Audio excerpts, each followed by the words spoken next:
battle, we're going to be looking at a mixed engagement of cavalry, infantry, and Germanic hurlers. Now, these Germanic hurlers in the previous rule of engagement, they were positioned to the side, so they caused friendly fire when the shock cavalry went in, which meant the shock cavalry was slowed down, took damage, and which made it difficult for the shock cavalry to engage here without getting hit by precursors. But you can see they still get hit by precursors, and this is why timing and range is very, very important. In the first test, these Germanic Lancers were able to get into the Elite Gothrosai without getting hit by precursors. And that was because the range was short enough here that they were able to... The Elite Gothrosai were just about ready to throw their javelins, and then they got hit by the Germanic Lancers.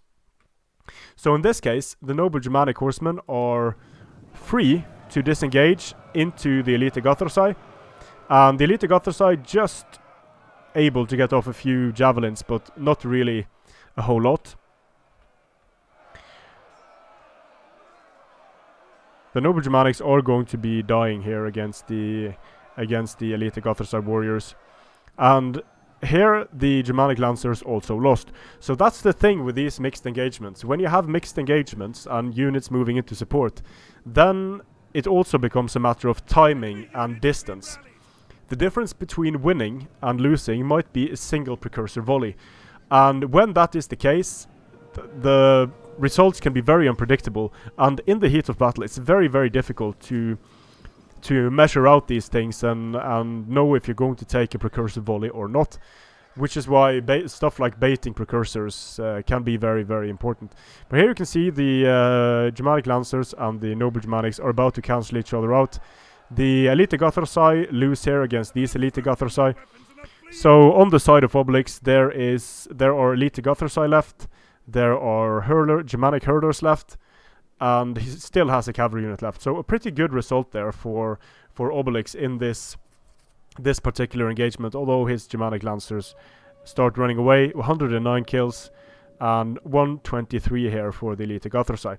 And the important thing to keep in mind is that these units are still cheaper than these two units.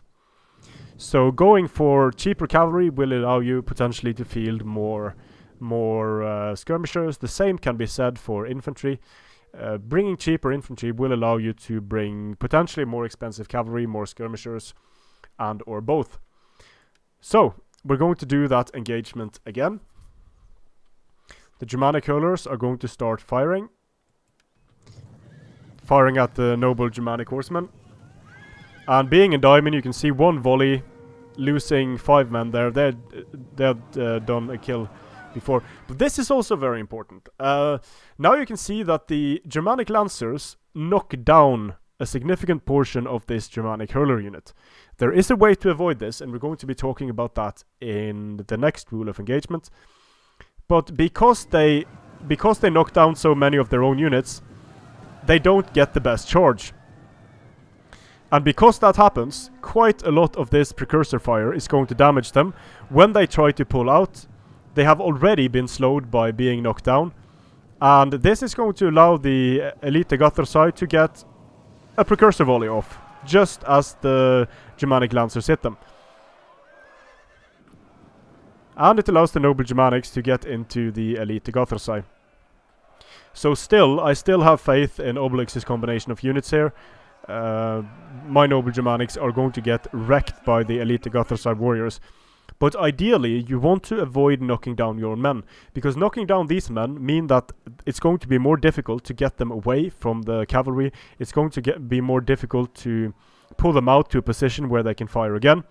So ideally, you don't want to charge through your units and knock them down. But like I said, there is a way to avoid knocking down your own units when you want to charge through them. So we're going to be looking at that in the next rule of engagement. But still, here you can see what Obelix has left on the field compared to what I have left on the field. He has a cavalry unit that's about to break. He has an almost full strength unit of Elite Gothrosai, and he has a lot of ammo left on his Germanic hurlers. So if we had enough of these engagements down the line, Obelix would have his skirmishers left, while I would be dead, essentially. Our men flee Strength and honor.